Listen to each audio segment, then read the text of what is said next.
சுரேன் வணக்கம். வணக்கம். வடிவேல் காமெடி ஒரு படத்துல செம்மையா இருக்குங்க. இந்த படம் மருதமலை இல்ல மருதமலையிலேயே சூப்பரா இருக்கும். அதை விட்டுருங்க. தலைநகரம் படத்துல ஊர்ல இருப்பாரு. அவர் கனவுல த்ரிஷா வந்துட்டே இருப்பாங்க.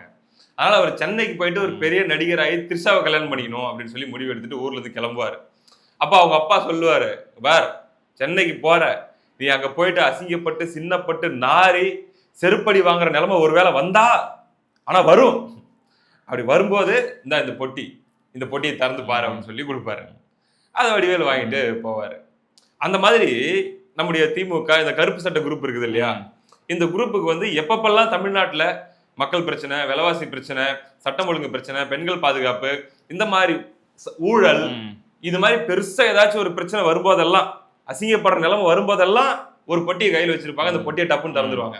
அதுதான் இந்திய எதிர்ப்பு, இந்திக்காக நாங்க போராடுறோம், மாநில சுயாட்சி அப்படின்ற மாதிரிலாம் இறங்கிடுவாங்க. அந்த மாதிரி இப்ப ஏதோ அவங்க பண்ணிட்டு இருக்கிறாங்க அப்படின்னு சொல்லி ஒரு விஷயம் நீங்க செம்ம டென்ஷனா இருந்தீங்க பார்க்கும்போது. திருமுருகன் காந்தி அவர்கள் மேல என்ன பண்றாரு, எதுக்கு உங்களுக்கு அவர் மீது அவ்வளவு கோபம்? நம்முடைய தோழராச்சே, நம்ம கூட நீ புக் ஃபேருக்கு போகும்போது பார்த்தோமே. ஆமா கோவம் ஏன்னா டிஎம்கே ப்ராக்சியா செயல்படுறது. இவங்கெல்லாம் எப்படின்னா தூங்கிட்டு இருப்பாங்க. கூகுள் பேல டிங் அப்படின்னு ஒரு சவுண்ட் வரும் பாத்தீங்களா, டிங்னு வரும். அது ஏதோ ஒரு சவுண்டு, அதுல வந்து அமௌண்ட் கிரெடிட்டட், ப்ராஜெக்ட் அசைன்ட் அப்படின்னு போட்டோன்னா இவங்க உடனே ஏஞ்சிப்பாங்க.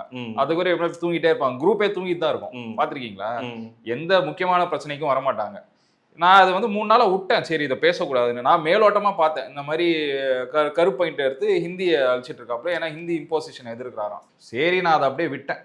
இப்போதான் 3 நாளுக்கு அப்புறம் ஃபுல் வீடியோ பார்த்தேன். என்ன பேசியிருக்காருன்னா, இங்க இருக்கிற யங்ஸ்டர்ஸுக்கு வேலையே இல்லை, அவன் ஜொமேட்டோ ஸ்விக்கி ஓட்டிட்டு இருக்கான், ஹிந்திக்காரனுங்க எல்லா இடத்துலையும் போட்டாங்க. அங்க இருக்கிற போலீஸ் அதிகாரி, ரயில்வே அதிகாரியே பார்த்து பாரு எங்க போல இவனுங்க வந்துட்டானுங்க, இவனுங்க தான் எங்க பாரு இருக்கானுங்க, நம்ம ஆளுங்கெல்லாம் கஷ்டப்படுறாங்க, இதெல்லாம் நீங்க கேட்கணும் அப்படின்னு மக்கள் கிட்ட அவர் வந்து குரல் கொடுக்குற மாதிரி ஒரு இது. நல்ல விஷயம் தானே?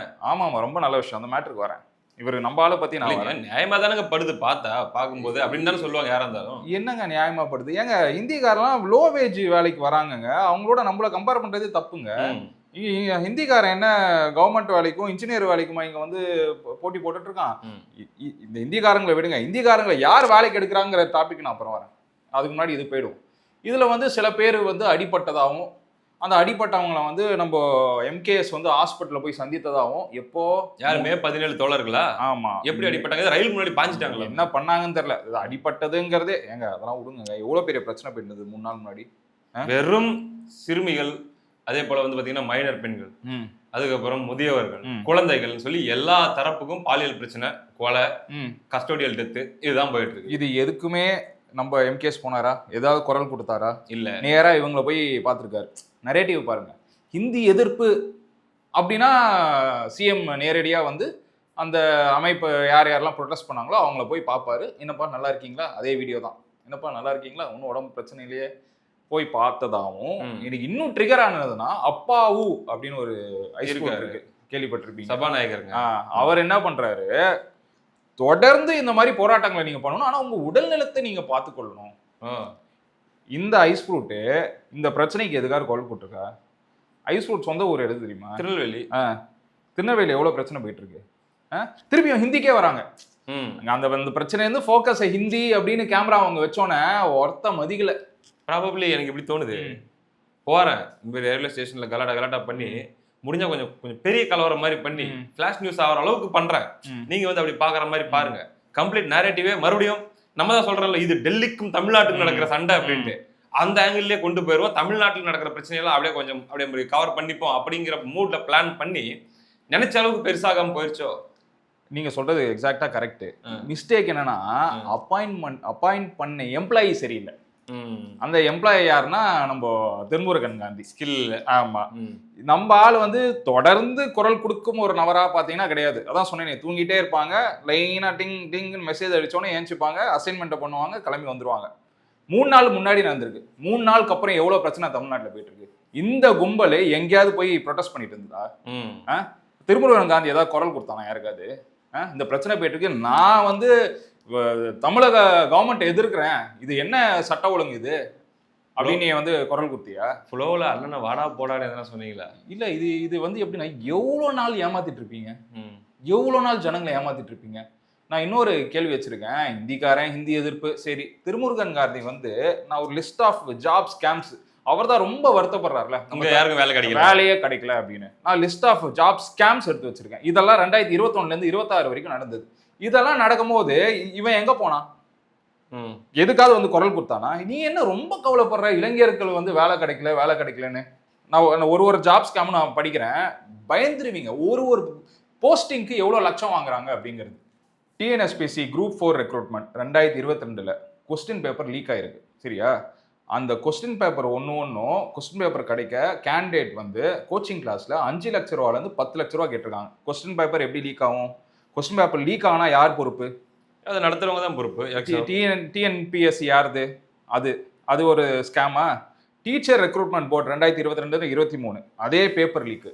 ஒரு கொஸ்டின் பேப்பருக்கும் 4 லட்ச ரூபாலேருந்து 8 லட்ச ரூபா கேண்டிடேட் கிட்ட வாங்கியிருக்காங்க, கொஸ்டின் பேப்பரை வந்து வாங்குறதுக்கு மட்டும். அடுத்து பார்த்தீங்கன்னா போலீஸ் ரெக்ரூட்மெண்ட் பிரைபரி கம்ப்ளைண்ட்ஸ் 2023லேருந்து 2024 வரைக்கும்.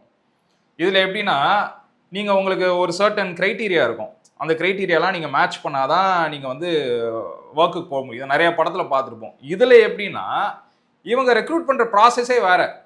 யாரெல்லாம் அமௌண்ட் கொடுத்து யாரெல்லாம் இன்ஃப்ளூயன்ஸில் வராங்களோ அவங்கள மட்டும் ரெக்ரூட் பண்ணுறது. இது விஷயமா எனக்கு திருநெல்வேலியில் நாங்குநேரியிலேருந்து ஒருத்தர் ஃபோன் பண்ணி பேச சொன்னார்.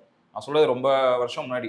இது நாங்கள் வந்து பண்ண முடியாதுங்க, எங்களுக்கு பிரச்சனை ஆகிடும், நீங்கள் வந்து பேசுங்க. இது பாருங்க இப்போன்னு இல்லை, இது வந்து ஒரு 2 வருஷமா ரொம்ப எக்ஸ்ட்ரீமாக போயிட்டு இருக்கு. நான் இப்போ ஏன் எடுத்துகிட்டு வரேன்னா இவன் இப்போ இது அப்போல்லாம் எங்கே போனான்? எவ்வளோ ஜாப் ஸ்கேம்ஸ், எவ்வளோ கஷ்டப்பட்டு படிக்கிறாங்க. கிராமத்துலேருந்து அவன் படித்து தானே வரான். படித்து ஃபுல் அவனுக்கு கிரெடிட் இருக்கிறவன், அவனுக்கு வந்து எல்லா எலிஜிபிலிட்டியும் இருக்கிறவனுக்கு வேலை கிடைக்கிறது இல்லை. நீ காசு வாங்கி ஏமாத்திட்டு இருக்க. அடுத்துக்கு வராருங்க மாசுமாங்க. Municipal administration and water supply 2024-2025. சரியா? ஓகே. நம்ம நேரு சார் 2569 கவர்மெண்ட் போஸ்ட்டுக்கு ஒரு போஸ்ட்டுக்கு 25 லட்ச ரூபா லஞ்சம் வாங்கியிருக்காங்க. அதுதானே இடி லெட்டர் பக்கமா 3 லெட்டர். ஒரு போஸ்ட்டுக்கு 25 லட்ச ரூபாங்க. யார் வீட்டு பணம்? இந்த மாதிரி இருக்கும் போது எவனாவது வந்து ஒரு வேலைக்கு வந்து படிச்சு நல்லபடியா முடிச்சவன் வருவானா? 2600 போஸ்ட் எக்ஸாம் எழுதுறது 1 லட்சம் பேர் அண்ணா யூனிவர்சிட்டி நடத்துதுன்னு நினைக்கிறேன். அந்த எக்ஸாம் 1 லட்சம் பேர் என்ன கனவோட படிச்சிருக்காங்க? எத்தனை நைட், எத்தனை பகல், நம்பிக்கை, எவ்வளவு குடும்ப கஷ்டம் இருக்கும். வேலைக்கு போறது, வேலையெல்லாம் வேணான்னு சொல்லிட்டு எத்தனை பேர் படிச்சிருப்பான். எங்க படிக்கணுங்க, எக்ஸாம் வந்துருக்கு, ஒரு சான்ஸ் இருக்கு, நான் போறேன்னு சொல்லிட்டு ஒரு 6 மாசம் படிக்கணுன்றதுக்காக செஞ்சுட்டு இருந்த வேலையும் டெம்பரரி வேலையும் விட்டுட்டு படிச்சுட்டு இருந்தவங்க எத்தனை பேர் இருப்பான். பிரைவேட் வேலையை விட்டு படிக்கிறவங்க எத்தனை பேர் இருப்பான். வீட்டை பாத்துக்காம வைஃபை பாத்துக்காம படிச்சவங்க எத்தனை பேர் இருப்பான். வைஃபை வேலைக்கு அனுப்பிச்சிட்டு படிச்சவன். ஒருத்தனுடைய ஸ்டோரிக்கு பின்னாடி அவ்வளவு பெயின் இருக்கும். அப்படி 1 லட்சம் பேர் எழுதியிருக்கான். இவ்வளவு கஷ்டத்தை தாண்டி நீங்க சொல்றது எவ்வளவு கஷ்டப்பட்டிருப்பான். நிலத்தை வித்தெல்லாம் காசு கொடுத்துருப்பாங்க. 25 லட்ச ரூபா. ஐயோ லைஃப் பையன் செட்டில் ஆனா போதும்பான்னு அவன் வருஷமா சேர்த்து வச்ச காசு கொஞ்சம் கொஞ்சமா நிலத்தை வித்தெல்லாம் கொடுத்தவங்க இருக்காங்க. நான் கேள்விப்பட்டிருக்கேன். அந்த டேட்டாலாம் இருக்கு. எவ்வளோ பேர் கஷ்டப்பட்டிருக்காங்க, என்னென்ன வகையில் நகையை விற்று அவங்க கம்ப்ளீட் லைஃப் சேவிங்கை போட்டு கொடுத்தது. அடுத்த இதுக்கு வரோம் பாருங்க. டிஎன்எஸ்பிசி குரூப் 2 குரூப் 2A எக்ஸாம் 2026 ரொம்ப ஃபேமஸான ஒரு இது. சரியா? இதில் வந்து குரூப் 2A வந்து கேன்சல் ஆயிடுச்சு டியூ டு டெக்னிக்கல் ஃபெயிலியர். ஆமா, சரியா? பெரிய இஷ்யூ ஆச்சு. எக்ஸாம் ப்ரிப்பரேஷன் என்ன மாதிரி இருக்கணும், எக்ஸாம் நடத்துகிற விதம் வந்து அதில் அப்ரிஷியேட் பண்ணுவாங்க. ஒரு சில இதெல்லாம் கேள்விப்பட்டிருப்பீங்க, ரொம்ப நல்லபடியாக எக்ஸாம் நடத்துனாங்க அப்படின்னு. சரியா? டெக்னிக்கல் ஃபெயிலியர்னால ஒரு எக்ஸாம் கேன்சல் ஆயிருக்கு. ஒருத்தன் என்ன மைண்ட் செட்ல எக்ஸாம் எழுதுறதுங்கிறது எப்படின்னு உங்களுக்கு தெரியும். நம்மளாம் எழுதிருப்போம். சாதாரண செமஸ்டர் எக்ஸாம் போனாலே வயிறுலாம் ஒரு மாதிரி. அவன் எப்படி ப்ரிப்பேர் பண்ணியிருப்பான் என் லைஃப்னு. ஒரு டெக்னிக்கல் ஃபெயிலியருங்க இன்னைக்கு அது எப்படி அவனை அஃபெக்ட் பண்ணும், அந்த ஒரு மைண்ட் செட் அஃபெக்ட் பண்ணும். நெக்ஸ்ட் பாருங்க, 600 candidate sent to wrong exam centres. சரியா? 600 கேண்டிடேட்டை நீ தப்பான சென்டருக்கு அமைச்சிருக்க. நீ வந்து ஸ்க்ரூட்டினை பண்ண, எப்படி நீ வந்து ஒரு தப்பான சென்டருக்கு அவனுக்கு வந்து ஹால் டிக்கெட் கொடுப்ப? இது எவ்வளோ பெரிய தப்பு. அண்ணா யூனிவர்சிட்டி ரெக்ரூட்மெண்ட் எக்ஸாம் 2024 அண்ணா யூனிவர்சிட்டி கவர்மெண்ட் கீழே வருது. ஒரு வேலைக்கு ஒரு போஸ்டிங்க்கு 30 லட்ச ரூபா. சரியா? அது கீழே ஒரு 3000-4000 போஸ்டிங் வருது. டிபார்ட்மெண்ட் லெவல் டைரக்ட் ரெக்ரூட்மெண்ட் இதுல பாத்தீங்கன்னா இதுல ஒரு 600 போஸ்டிங். இதுலயும் அதே ஸ்கேம். யாருக்கு இதெல்லாம் முக்காவாசி பேர் கிராமத்துல போஸ்டிங் போடுறது. அவங்க கிட்ட 3 லட்ச ரூபாயிலேருந்து 8 லட்ச ரூபா காசு வாங்குறது. புரியுது? 600 போஸ்டிங். அதுல இந்த ரெக்ரூட்மெண்ட்ல என்ன சொல்றாங்க, தே லேக்ட் டிரான்ஸ்பரன்சி அப்படின்னு சொல்லி. இது நான் சொன்னது எல்லாமே எழுதுனவங்க கம்ப்ளைண்ட் பண்ணது. நான் கதை அடிச்சுலாம் உள்ள நீங்க நிறைய நியூஸ் ஆர்டிகல் அந்தந்த வருஷத்தை எடுத்து பாருங்க, கலெக்ட் பண்ணி பேசிட்டு. ஆமா, நான் என்ன சொல்றேன், இவ்வளோ பிரச்சனை எல்லாம் நடக்கும் போது நீங்க எங்கடா இருந்த? எதுக்காவது குரல் குத்துறீங்க? ஸ்டூடெண்ட்ஸ் தானே, தமிழர்னு சொல்லி தமிழ் பசங்க தானே இதெல்லாம் எக்ஸாம் எழுதுனது. அவனுக்கு வேலை வாய்ப்பு கிடைக்காம போனதுக்கு காரணம் இவ்வளோ ஸ்கேம் நடக்குது. சரி இதெல்லாம் விட்டுருங்க, நார்த் இந்தியன்னாலே பிரச்சனை. இந்த மாதிரி பிரச்சனைனால இன்னொன்று என்னமா நடக்கும்? இப்போ வெட்டி அனுப்புறாங்க தெரியுமா, இதுதான். என்னடா என் ஊர்ல வந்துட்டீங்கன்னு புரிதல் இல்லாதவனா அவனுக்குள்ள ஒரு கோவம் வரும். ஒருவேளை நிஜமாலே இவன் வேலையெல்லாம் எடுத்துட்டானோ அப்படின்னு சொல்லிட்டு அடிச்சு அனுப்புறது. ரோட்ல வந்து பாத்தீங்கன்னா எவனாவது நார்மலா பேசும்போது நியாயத்தை கேட்பான் ஒரு சில பேர், இருக்காரு என்னங்க இப்படி பண்றீங்கன்னு. என் ஊருக்கு வந்து நீ வந்து வாய்ஸ் ரைஸ் பண்றியா போட்டு அவனை அடிக்கிறது. அதே நமக்கு அங்க நடக்கும், நம்ம போகும்போது கண்டிப்பா நடக்குங்க. இது வந்து பெரிய பிரச்சனை. சரியா, இது வந்து ஒரு பயங்கரமான நார்த் வெர்சஸ் சவுத்னு ஒரு பெரிய பிரச்சனையை கிளப்பி விட்டுட்டு இருக்காங்க. இன்னொன்னு நான் என்ன சொல்றேன், கேவலமான விஷயம் அது. ஏன்டா நார்த் இந்தியன் உள்ள பேசுறல, கிட்னி திருடி இருக்கீங்கடா அவங்க கிட்ட இருந்து.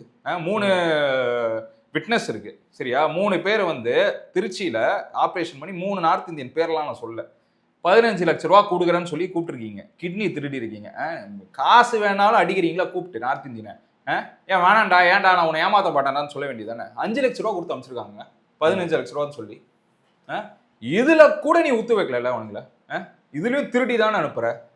இன்னொன்னு, சரி இவ்வளோ பேசுறோம், நம்ம வந்து சிஎம் ஃபேமிலிக்கு வருவோம், சிஎம்மோட கவர்மெண்ட்டுக்கு வருவோம். இங்க தமிழர்களுக்கெல்லாம் வேலை கிடைக்கலன்னு சொல்ற திருமுருகன் காந்திக்கு நான் இன்னொன்னு சொல்றேன். நீங்க வந்து உங்க இடி பஞ்சாயத்து எல்லா பஞ்சாயத்துலையும் சுப்ரீம் கோர்ட்ல நீங்க யூஸ் பண்ற சீனியர் கவுன்சில்ஸ்லாம் யாரு? யாரு? ஏன் இங்க இந்த G R Swaminathan sir, Anand Venkatesh sir மாதிரிலாம் எப்பேற்பட்ட சீஃப் ஜஸ்டிஸ்லாம் இங்க இருக்காங்க. எப்படி அவங்கள வந்து அசிங்கப்படுத்துறீங்க ஒரு இதுக்கும். ஆனா நீ அங்க போய் யாரை ரெக்ரூட் பண்ணிட்டு இருக்கீங்க? முகுல் ரோஹித் கி, கபில் சிபல், அபிஷேக் மனு சிங்வி, விக்ரம் சிங், அபிஷேக் மனு சிங்வி, சித்தார்த் லுத்ரா. இதுல முக்காவாசி பேரு இந்த கடந்த சில வருஷங்கள மட்டும் 1500 கோடி கிட்ட அவங்க வந்து சப்மிட் பண்ணி வெளிப்படையா சப்மிட் பண்ணிருக்காங்க. அது யாரு காசு? முக்காவாசி காசு நம்ம தான். ஏங்க ஒரு ஹியரிங்க்கு 1 கோடி ரூபாய் செலவு பண்றாங்க. ஏங்க அங்க போயிட்டு சொல்ல வேண்டியதானே, ஹிந்திக்காரங்கெல்லாம் வச்சு நாங்க வந்து பண்ண மாட்டோம், தமிழ் ஆளுங்க இருக்காங்க. யாரு? எங்க திமுக கோட்டு போட்டு ஏன் கூப்பிட்டு போய் விட வேண்டியதானே, அவருக்கு டிபேட்ல பண்ணல போயிட்டு அந்த மாதிரி போயிட்டு கத்த வேண்டியதானே. அப்படிதான் கத்துவாரு, பேச தெரியாது. இதுல தெரியுதா, இதுல நார்த் இந்தியன் யூஸ் பண்றீங்களா? இன்னொன்னு, இதெல்லாம் தவிர்த்து சன்வே டாக்ஸ் நாங்க நேரத்தே பேசணும். நம்ம ஹிந்தியில இருக்கு சன் நியோ அப்படின்னு இருக்கு, அது ஹிந்தி சேனலு. எதுக்குங்க நம்மளுக்கு ஹிந்தி சேனலு? நம்மளுக்கு தமிழ் தானே முக்கியம். நீ அது பண்ணலாம், அதுல நீ போனி பண்றல காசு சன் நெட்வொர்க்ல. சரி ரெட் ஜெயின்ஸ் இருக்குல்ல, பேன் இந்தியா எதுக்கு ரிலீஸ் பண்றீங்க? எங்களுக்கு பேன் இந்தியாலாம் வேணாம், எங்களுக்கு சவுத் யுனைடெட் ஆஃப் சவுத் இந்தியான்னு ஒரு கூத்து நடந்தது. அது கூட ஒழுங்கு சினிமா என்டர்டெயின்மெண்ட் ஸ்கூல் நடத்துறீங்கல்ல, சிபிஎஸ்இ ஸ்கூலு ஏன் நடத்துறீங்க? ஹிந்தி ஒரு சப்ஜெக்ட் வச்சு இவங்களுக்கு ஸ்கூல் இருக்குங்க. உண்மைங்க நீங்க சொல்றது. எல்லா பிரைவேட் ஸ்கூல்ஸ்ல எல்லாத்துலயும் 3 லாங்குவேஜ் இருக்கு நீங்க சொல்ற மாதிரி. இவங்களும் ஸ்கூல் நடத்துறாங்கன்ற இவங்க குடும்பத்திலேயே. நீங்க இன்னொன்னு சொல்லுங்க, இன்னொன்னு கேளுங்க. ஹிந்தி டாபிக் குள்ள வந்துட்டோம், அதனால சொல்றேன். ஸ்டூடெண்ட்ஸ், ஸ்கூல்ஸ் கவர்மெண்ட் ஸ்டூடெண்ட்ஸ் நிறைய பேர்கிட்ட பேசினேன். ஏன்டா நீங்க ஹிந்தி கத்துக்க வேணாங்கிறீங்களா? ஆனா ஹிந்தி நாங்க கத்துக்க ரெடினா, எங்களுக்கு ஹிந்தி கத்துக்கிறதுனால எவ்வளவு யூஸ்ஃபுல்லா இருக்கும். சின்ன பையன் 7ஆம் கிளாஸ் பையன் 8ஆம் கிளாஸ் பையனுக்கு தெரியுது ஹிந்தி கத்துக்கிறது. அவன் என்ன சொல்றான், ஆனால் ப்ரைவேட் ஸ்கூலு காஸ்ட்லியாக, அவன் என்ன சொல்கிறான், காஸ்ட்லியாக ஃபீஸ் வாங்குற இடத்துலலாம் கற்றுக் கொடுக்குறாங்கண்ணே. எங்களுக்கு வந்து 2 மொழி தானே இருக்குது, தமிழ் இங்கிலீஷ் மட்டும்தான். ஆனால் எங்களுக்கு கற்றுக்க இன்ட்ரெஸ்ட் இருக்குது. அதில் ஒரு சில பேர்லாம் 500 ரூபா 1000 ரூபா கொடுத்து வெளில போய் ஹிந்தி டியூஷன் போகிறோம். நான் என்ன சொல்கிறேன், இப்போ ஒரு ஓட்டிங் பேட்டர்ன் எடுங்கிறேன். இப்போ ஒரு ஓட்டிங் எடுத்து ஸ்டூடெண்ட்டு, ஆண்டர்பிரினரு, அதை என்ன சொல்லுவாங்க, ஸ்டார்ட் அப்பு, இவங்க எல்லாருக்கிட்டையும் போயிட்டு ஒரு ஓட்டிங் எடுங்க. ஏங்க ஹிந்தியே கற்றுக்கக்கூடாதா, ஹிந்தி வேணாமான்னு ஒரு ஓட்டிங் எடுங்களேன். உங்கள் ஓட்டிங் சிரிச்சு போயிடும். இப்போ எல்லாருக்குமே வேணும் இங்க வேலை. இங்க ரெக்ரூட், சரி இந்த நார்த் இந்தியன்ஸ் அப்படியே படப்படையா உள்ள வராங்க, ரெக்ரூட் பண்ணதெல்லாம் யாருங்க? இப்போ இங்க இருக்கும், அசோக் நகர்ல இருக்கும். நீங்க சும்மா ஒரு ரவுண்ட் அடிப்போம். இன்னைக்கு ஒரு கடையில எவ்வளவு நார்த் இந்தியன் வேலை செய்யறான்னு பாருங்க. ரெக்ரூட் பண்றது யாரு? நீ என்ன பண்ற, நம்ம ஆளுக்கு கொடுக்க வேண்டிய காசுல பாதி கொடுக்குற. அதுலயும் அந்த அந்த இப்போ 10,000 ரூபா கொடுக்கணும்னா 5,000 ரூபா, மீதி 5,000 ரூபா உனக்கு சேர்த்து வச்சுக்கணும். ஆனா நார்த் இந்தியன் வேணாம். இது இங்க வேலை செய்யறவங்க எவ்வளோ அசோசியேஷன் இருக்குல்ல எம்ப்ளாய்மெண்ட்டுக்கு, இந்த மாதிரிலாம் இவங்க கிட்ட வந்து இந்த மாதிரி ஹிந்திக்காரனே வேணாம் அப்படின்னு சொல்லி நீங்க பேச சொல்லுங்களேன். ஏன் அங்க போய் நீ ப்ரொட்டஸ்ட் பண்ணு, ஹிந்திக்காரன் எனக்கு வேணாம் அப்படின்னு பண்ணுவையா? பண்ண முடியுமா உன்னால? இன்னொரு டேட்டா வச்சிருக்கேன், ஹிந்திக்காரங்களாம் எவ்வளோ பேர். சரி அதை விடுங்க, அது சொல்றதுக்கு முன்னாடி சரவணா ஸ்டோர்ஸ் ஏன் ஃபேமஸ்? சரவணா ஸ்டோர்ஸ் எல்லாமே கம்மி ரேட்ல கொடுப்பாங்கன்ற மாதிரி இன்னொரு விஷயத்துக்கும் சரவணா ஸ்டோர்ஸ் வந்து ரொம்ப ஃபேமஸ். அவங்க ஊருக்காரங்களை தான் அவர் வேலைக்கு வச்சுப்பாரு. ஓகே, இது கேள்விப்பட்டிருக்கீங்களா? நிறைய படத்தெல்லாம் பார்த்துருப்பீங்க. எப்படின்னா அவங்க ஊர்ல இருந்து கூப்பிட்டு வந்து அந்த ஊருக்காரங்களை வேலைக்கு வச்சு. இப்போ நீ சரவணா ஸ்டோர்ஸ் போய் பாரு, ஹிந்திக்காரன் தான் அதிகமாக வேலை செய்யறான். அந்த அந்த இதையும் தொடச்சி எரிஞ்சாச்சு. இப்போ அங்கேயும் ஹிந்திக்காரன் வந்துட்டான். ஏன் அண்ணாச்சி கடை முன்னாடி போயிட்டு நீ பிரச்சனை பண்ண? ஏன்னாச்சு ஹிந்திக்காரனை ஃபுல்லா வேலைக்கு போயிட்டா எங்க ஊருக்காரனை நீ ஏன் ஏத்துக்கிறதுல நாங்க பண்ணேன், அது உன்னால பண்ண முடியுமா? அங்கேயும் கருப்பு சட்டை போட்டவங்க இருப்பாங்க, பவுன்சரா இருப்பாங்க, தூக்கி போட்டு அதெல்லாம் பண்ண முடியாது. இப்போ இந்த ரயில்வே ஸ்டேஷன் பண்ணதே எவ்வளவு பெரிய இது தெரியுமாங்க, அஃபென்ஸுங்க அது. இவங்க நினைச்சா கேஸ் போடலாங்க. ஏன்னா ஹிந்தி இம்போசிஷன் வந்ததுனால காப்பாத்திடுவாங்க. இது வந்து ஒரு நம்ம தமிழ்நாடு வந்து அதுல ரொம்ப ஸ்ட்ராங்குங்கிறதுனால இந்த கவர்மெண்ட் ஹெல்ப் பண்ணிடுவோங்கிற தைரியம் அது. இன்னொரு டேட்டா நான் சொல்றேன் பாருங்க. ஹிந்தி சைன் போர்டு வந்து ரயில்வே ஸ்டேஷன்ல ஏர்போர்ட்ல ஏன் போடுறாங்கன்னா அது எல்லாம் சென்ட்ரல் கவர்மெண்ட் கீழே வருது, சரியா? ரயில்வே ஸ்டேஷன் அண்ட் ஏர்போர்ட் வந்து கோடிக்கணக்கான பயணிகள் பயணிக்கிறது, இன்டர் ஸ்டேட் த்ரூ ட்ராவல் ஆகிட்டே இருக்கு. அவங்களுக்காக தான் இது. நம்பர் 1, இது எப்போ ஸ்டார்ட் ஆயிடுச்சுன்னா இந்தியா முழுக்க சென்ட்ரல் கவர்மெண்ட் ஆஃபீஸஸ் நிறைய இருக்கு. நீங்க கேள்விப்பட்டிருப்பீங்க. வெறும் சென்ட்ரல் கவர்மெண்ட் எஸ்டாப்ளிஷ்மெண்ட் மட்டும் 450 ஆஃபீஸ்க்கு மேலே இருக்கு. அதில் 2 லட்சம் அப்ராக்சிமேட்லி 2 லட்சம் பேர் வேலை செய்கிறாங்க. மிலிட்ரி எஸ்டாப்ளிஷ்மெண்ட்ஸ், இதை தான் நீங்கள் வந்து மெயினாக நோட் பண்ணணும். மிலிட்ரி எஸ்டாப்ளிஷ்மெண்ட் வந்து 25லேருந்து 30 எஸ்டாப்ளிஷ்மெண்ட்ஸ் இருக்குது. இதில் 80,000 மிலிட்ரியில் வேலை செய்கிறவங்க இருக்காங்க, சரியா? இது ஏன்னா இந்த மாதிரி சென்ட்ரல் கவர்மெண்ட்டில் வேலை செய்கிறவங்க 3 years once 5 years once transfer ஆவாங்க. தமிழ்நாட்டில் இருக்கிற சென்ட்ரல் கவர்மெண்ட் எம்ப்ளாயி நார்த்துக்கு போடுவாங்க, நார்த்தில் இருக்கிறவங்க சவுத்துக்கு போடுவாங்க. இது மாறி மாறி மாறி மாறி ஒரு ஸ்டேட்டில் இது வந்து போகும். இவங்களுக்காகவும் அது மெயினாக யூஸ் ஆகப்பட்டிருக்கு இந்த மாதிரி போர்டு வந்து மாற்றுறது. சரி, அதை விடுங்க. எவ்வளோ north Indian IPS officers posting ஆகி நம்ம தமிழ்நாட்டில் இருக்காங்க. அவங்களாம் நார்த் இந்தியன்ஸ் தானே.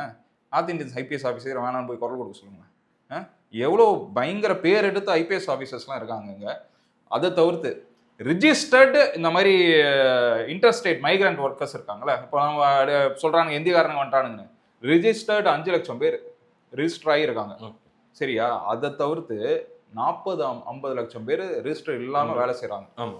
இப்போ இவங்க சொல்கிறாங்களே திமுக கம்பெனி, கன்ஸ்ட்ரக்ஷன் கம்பெனி, எல்லா கம்பெனிலும் இந்திக்காரன் வேலை செஞ்சுட்டு இருப்பாங்க. இப்போ முடிஞ்சால் அவங்க போய் போராட்டம் பண்ணி ஒரு இந்திக்காரனை வேணான்னு சொல்லுங்க.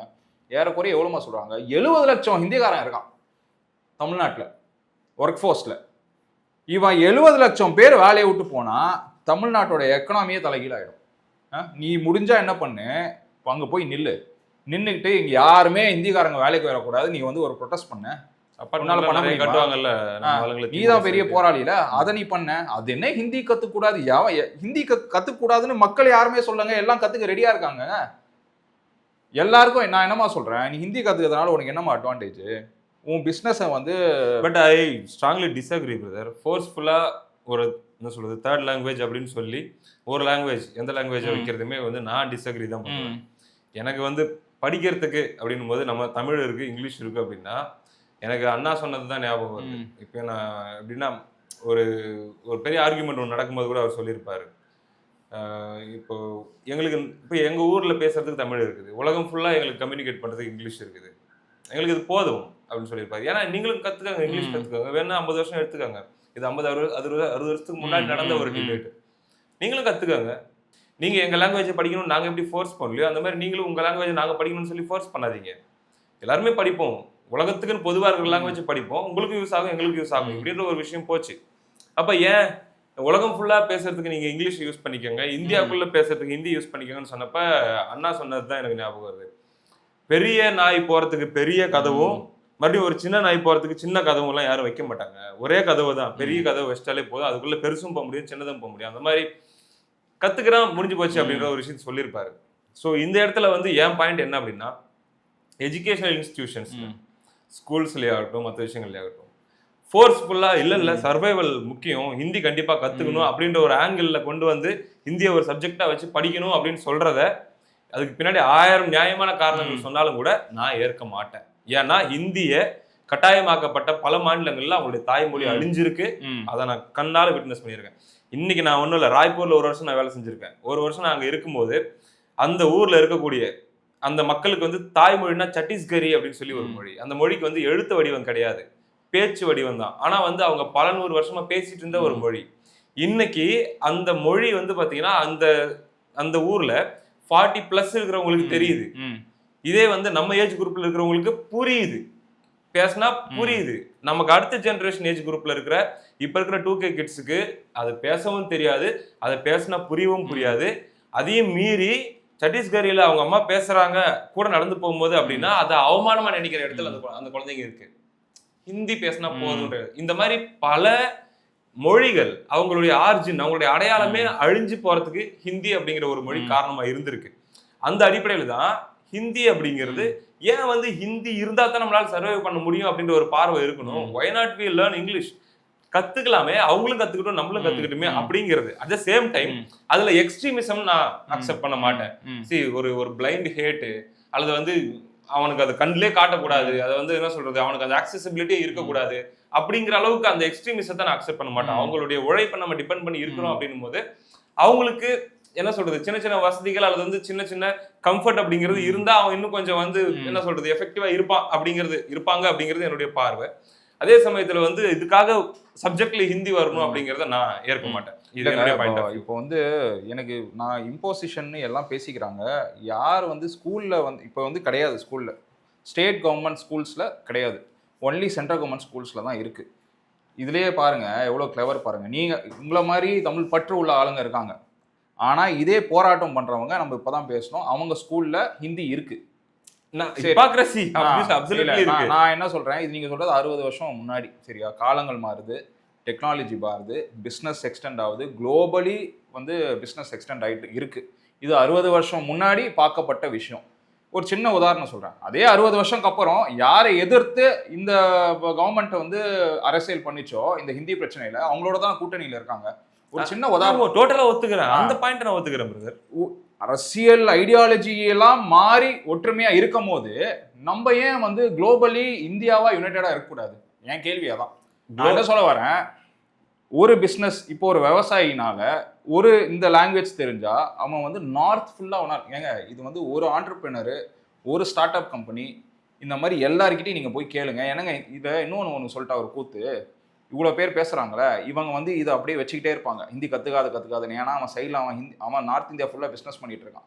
உனக்கு அந்த புரிதல் வந்து நீயும் வந்து நார்த் இந்தியாவில் பிஸ்னஸ் பண்ண ஆரம்பிச்சிட்டானா எக்கச்சக்க பேர் இருக்காங்க. ஈவன் அவங்க மகனுக்கு இப்போ அவங்களுடைய பேரனுக்கு தயாநிதி மாறனுக்கு ஏன் அவருக்கு வந்து நீங்க மத்திய அமைச்சர் கொடுத்தீங்க அப்படின்னு சொல்லி கேட்டப்ப கருணாநிதி அவர்கள் சொன்னது அவர் நல்லா ஹிந்தி பேசுவாரு அப்படின்ற காரணத்தை சொன்னார். மற்றவங்க நல்லா ஹிந்தி படிக்க வேணும்னு சொல்லிட்டு அவங்க பேரனை ஹிந்தி படிக்க வச்சு அதுக்காகவே அவரை வந்து சென்ட்ரல் மினிஸ்டர் ஆக்குனாரு அப்படின்ற ஒரு பாயிண்ட்லாம் இருக்குது. நான் எந்த இடத்துல வந்து எனக்கான கோவம் வருதுன்னா, நான் 1 இயர் வேலை செஞ்சேன், டீச்சராக வேலை செஞ்சேன். எப்படி இப்போ இங்கே நம்ம ஊருக்கு வந்து நம்ம ஊரில் சில எக்ஸ்பீரியன்ஸை ஃபேஸ் பண்ணுற நார்த் இந்தியன்ஸுக்கு சில காயம் ஏற்படும்ல, அந்த மாதிரி ஒரு தமிழனா நான் நார்த் இந்தியாவில் வேலை செய்யும் போது எனக்கு சில காயங்கள் ஏற்பட்டிருக்கு. நான் டீச்சராக ஒர்க் பண்ணேன் 1 இயர். ஜஸ்ட் எனக்கு தமிழே தெரியாத ஒரு இடத்துக்கு நான் போகணுன்னே வேணுன்னே போனேன். ஏன்னா அப்போ தான் என்னால் இங்கிலீஷ் ஃப்ளூயன்சியை இன்க்ரீஸ் பண்ணிக்க முடியும் அப்படின்றதுக்காகவே நான் போனேன். 1 வருஷம் வேலை செஞ்சேன். அப்போது ஒரு பேங்க்கில் மணி வித்ட்ரா பண்ணுறதுக்கோ எதுக்கோ நாங்கள் நின்றுருக்குறோம், வரிசையில் நின்றுருக்குறோம். நானும் என் கூட வேலை செய்கிற இன்னொரு டீச்சர், அவர் அந்த லோக்கலில் இருக்கிறவர், அவரும் நானும் பேசிகிட்டு இருக்கிறோம். எனக்கும் அவருக்கு இருக்கிற பொதுவான லாங்குவேஜ் என்னவா இருக்க முடியும், இங்கிலீஷாக தான் இருக்க முடியும். ஏன்னா அவர் ஹிந்திக்காரன், நான் தமிழ்காரன். அப்படின்னும் போது நாங்கள் இங்கிலீஷில் பேசிகிட்டு இருக்கிறோம். நாங்கள் எங்களுக்குள்ள மெதுவாக பேசிகிட்டு இருக்கிறோம். பின்னாடி ஒருத்தர் நல்லா வெறப்பா இந்த ஜிப்பா போட்டுக்கிட்டு நிற்பாங்கல்ல, அந்த மாதிரி இந்த சஃபாரி சட்டை மாதிரி ஒருத்தர் போட்டுக்கிட்டு அப்படியே நின்றுட்டு இருந்தார். நல்ல ஒரு ஐஸ் ஃப்ரூட் அங்கிள் ஒருத்தர். அவர் காண்டாயிட்டாருங்க. என்ன இங்கிலீஷ் பேசுறீங்க, இந்துஸ்தானி ஏய் எனக்கு சரியான காண்டாயிருச்சு. யாரா நீங்க, ஏன்னா நீ கத்துக்கலன்னா அதுக்கு நான் என்னடா பண்ண முடியும்? கத்துன்னு வாங்கடா போங்கடா.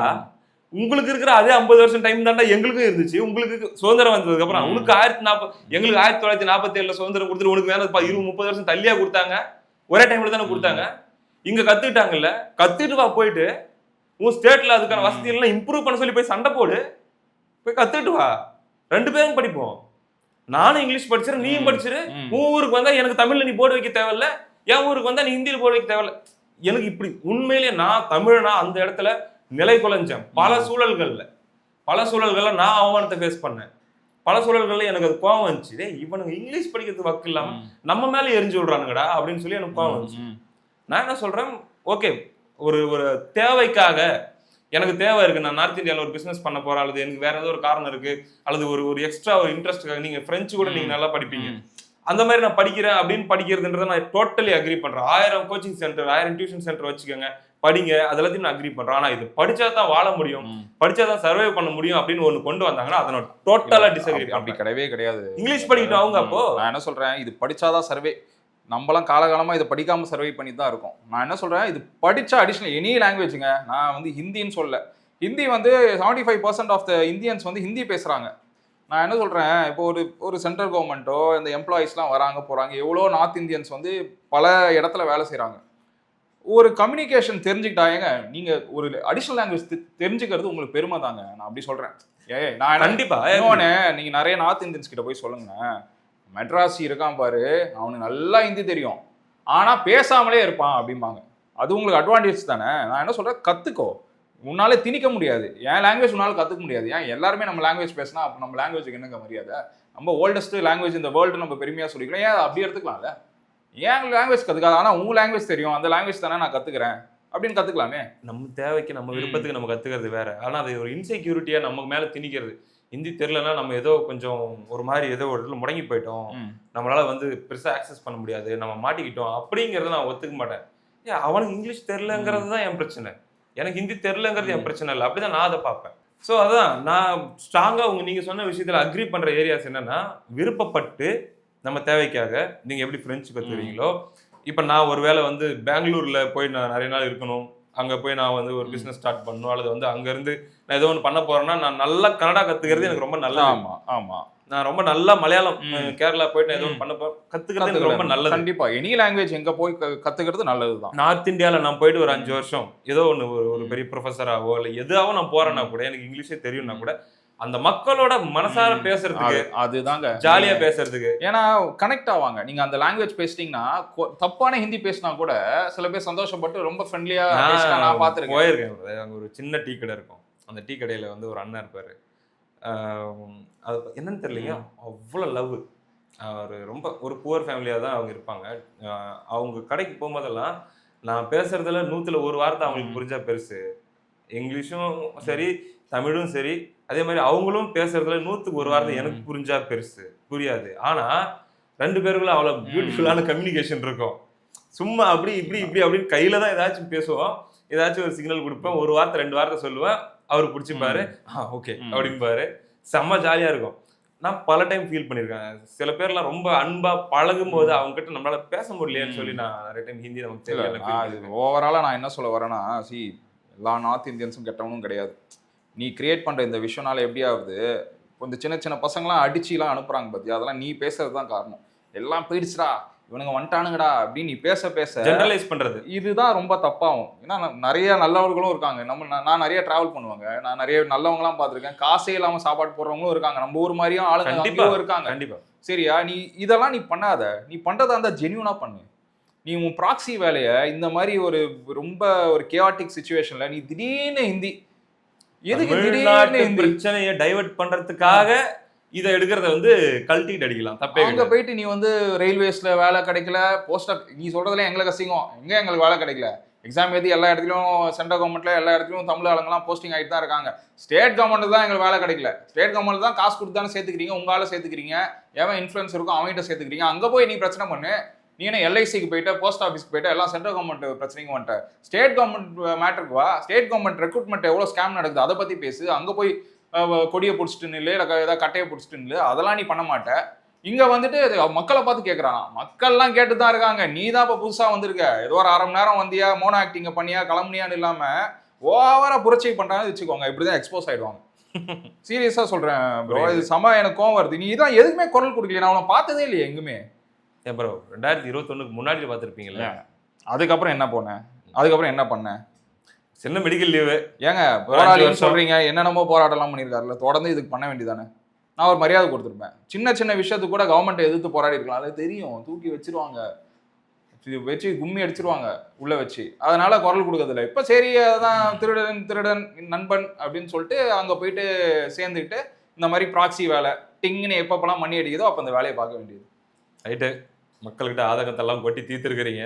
மக்கள் என்ன சொல்றாங்கன்னு பார்ப்போம். நிச்சயமாக என் கருத்துக்கு மாற்று கருத்து சொல்றவங்களும் கண்டிப்பா, கருத்துக்கு மாற்று கருத்து சொல்றவங்க இருக்கலாம். எண்ட் ஆஃப் த டே இந்த மாதிரி ஒரு ஹெல்த்தியான டிஸ்கஷன் நம்ம எடுத்துட்டு வர்றதே வந்து பாத்தீங்கன்னா, இங்க 2 பெர்ஸ்பெக்டிவ் எடுத்து வைக்கணும். அதுல நம்ம எந்த இடத்துல நம்ம ஏமாத்தப்படுறோம் அப்படிங்கிறத மக்கள் புரிஞ்சுக்கணும். கண்டிப்பா. ஸோ என்ன சொல்றாங்க அப்படின்னு பார்ப்போம். அடுத்த நிகழ்ச்சியில் சந்திப்போம். நன்றி.